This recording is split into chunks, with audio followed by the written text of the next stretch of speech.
लेकिन आइए अब थोड़ा सा इंश्योरेंस स्पेस पर फोकस करते हैं, पर्टिकुलरली हेल्थ लाइफ इंश्योरेंस पर, क्योंकि इस पे हमने देखा है कि जीएसटी जीरो करने का ऐलान किया गया। अब इंटरेस्टिंग बात यह है कि इस ऐलान के बाद भी हमने देखा कि इंश्योरेंस स्टॉक्स है वो दबाव में नजर आए हैं। क्या मामला है, क्यों प्रेशर दिख रहा है, किस तरह का प्रेशर है, ये जान लेते हैं। पूजा हमारे साथ है। पूजा बताएं। बिल्कुल, इंश्योरेंस कंपनियों पर जो जीएसटी है वो घटकर अब नील हो चुकी है, जीरो हो चुकी है। लेकिन अब कहीं ना कहीं सवाल उठ रहा है ये कितना अफोर्डेबल होगा, पॉलिसी होल्डर्स को क्या वाकई इसका फायदा मिलेगा और इंश्योरेंस कंपनियों पर क्या प्रभाव आ सकता है मार्जिन का। इसको लेकर थोड़ा क्वेश्चन मार्क यहाँ पर बना हुआ है, क्योंकि इनपुट टैक्स क्रेडिट, ये जो आईटीसी है वो ना होने पर थोड़ा यहाँ पर इंश्योरेंस कंपनियों के लिए दिक्कतें हो सकती हैं, उनके मार्जिन पर असर पड़ सकता है, क्योंकि उनका जो ऑपरेशनल खर्च है वो बढ़ता है और उसको कैसे पास ऑन करेंगे उसका ऑप्शन यहाँ पर फिलहाल कंपनियों के पास एब्सेंट है। क्योंकि अगर ऐसा नहीं हुआ, इनपुट टैक्स क्रेडिट के अभाव में हम देखेंगे कि कंपनी के जो मार्जिन है, वीएनपी मार्जिन है, उस पर इंपैक्ट पड़ सकता है, क्योंकि इनके ऑपरेशनल कॉस्ट बढ़ेंगे। जीएसटी लायबिलिटी में भी बढ़त यहाँ पर देखने को मिल सकती है।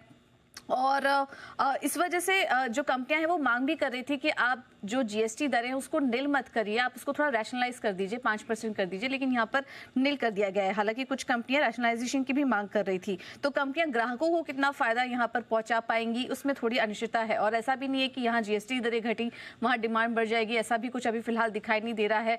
तो शॉर्ट टर्म में तो कोई बड़ा फायदा यहाँ पर इंश्योरेंस कंपनियों के लिए या फिर कोई बड़ा फायदा पॉलिसी होल्डर्स के लिए नहीं दिखाई दे रहा है। एक कैलकुलेशन हमने की, कैलकुलेशन बहुत ही बेसिक है, आगे इसमें और भी टेक्निकलिटी होती है, लेकिन एक कैलकुलेशन के बेसिस पर हम थोड़ा समझाने की यहाँ पर आपको कोशिश करेंगे कि इंश्योरेंस कंपनियों पर कितना बोझ आ सकता है। अब अगर पॉलिसी होल्डर का 100 रुपए का एग्जाम्पल से यहाँ पर हम आपको बताएंगे कि अगर मान लीजिए पॉलिसी होल्डर का प्रीमियम खर्च 100 रुपए है और उस पर उनको 18% जीएसटी अगर देना पड़ता है, तो कुल जो प्रीमियम उन पर पड़ेगा देना पड़ेगा वो 118 का होगा। ये तो बात होगी पॉलिसी होल्डर्स की। अब इंश्योरेंस कंपनियों पर जीएसटी का बोझ कैसे पड़ेगा। अब सपोज कीजिए कि कंपनियों का रेंट और कमीशन आदि खर्च ये सब मिला दें 70 रुपए के आसपास का है, उस पर उनको 18% जीएसटी देना पड़ता है, तो करीब करीब 12 रुपए का जीएसटी उनको पे करना पड़ेगा। अब यहाँ से तो उनको 18 रुपए आ रहे हैं, 18 और जो 12 रुपए उनको देना पड़ रहा है, तो कंपनियों के ऊपर कुल जो जीएसटी बोझ बन रहा था वो करीब 5 रुपए के आसपास था। अब ये जो जीएसटी नील कर दिया है, ये जो 18 रुपए आ रहे थे ग्राहकों की तरफ से वो माइनस हो जाएंगे। अब सवाल यहाँ पर ये बन रहा है कि ये जो 12.5 रुपए है, ये जो इंश्योरेंस कंपनियों को देना पड़ रहा है, इससे ये आगे कैसे मैनेज करेंगी, क्या ये आगे पास ऑन करेंगी। अगर पास ऑन भी करती हैं तो फिर ग्राहकों को इतना बड़ा कोई फायदा नहीं मिल रहा है, तो इनको इंटरनली मैनेज करना पड़ेगा और देखना होगा कि फिर इसे कैसे मैनेज करती है। अब किस जी इसमें ये बताइए कि मामला 18 रुपए में से 12 रुपए के खर्चे का है या 6 रुपए का खर्चा, नुकसान कितना हो रहा है इंश्योरेंस कंपनी को। जो नुकसान हो रहा है यहाँ पर, अगर मान लीजिए 18 रुपए हटा दिया गया, हाँ, तो वो जो 12 रुपए जीएसटी पूरा का इनपुट टैक्स क्रेडिट जो मिलती थी वो हट जाएगी। वो जो 18 रुपए से जो टैक्स, इंश्योरेंस कंपनियों को 12 रुपए का नुकसान है, हाँ, या तो वो नुकसान की भरपाई करने के लिए कुछ इंश्योरेंस प्रीमियम बढ़ा है, तो 18% जीएसटी जो बच रहा है वो कम हो, या फिर बेनिफिट कम पास ऑन करें। बिल्कुल। ओके, तो मतलब मैक्सिमम बेनिफिट ये मान के चलें फिर कि अगर होगा तो भी 5-6% से ज़्यादा पास ऑन नहीं होगा। ये कैलकुलेशन नहीं पास ऑन कर पाएंगे।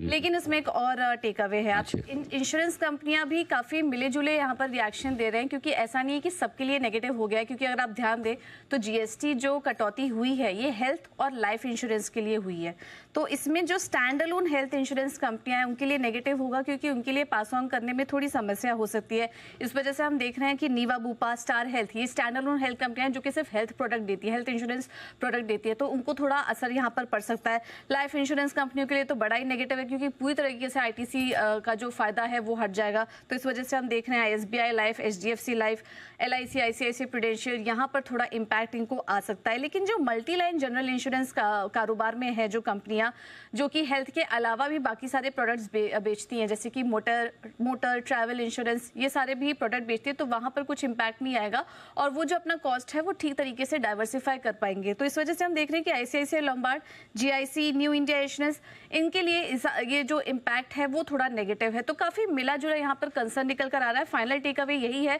कि हो सकता है कि ग्राहकों को विजिबली अगर देखें प्रीमियम के फ्रंट पर थोड़ा फायदा मिल जाए, लेकिन इंश्योरेंस कंपनियों को फायदा मिलने में थोड़ा समय लग सकता है। और यहाँ पर वो मार्जिन कैसे अपना प्रोटेक्ट करती हैं ये भी देखना होगा कि वो कॉस्ट स्ट्रक्चर अपना कैसे आगे तय करती हैं।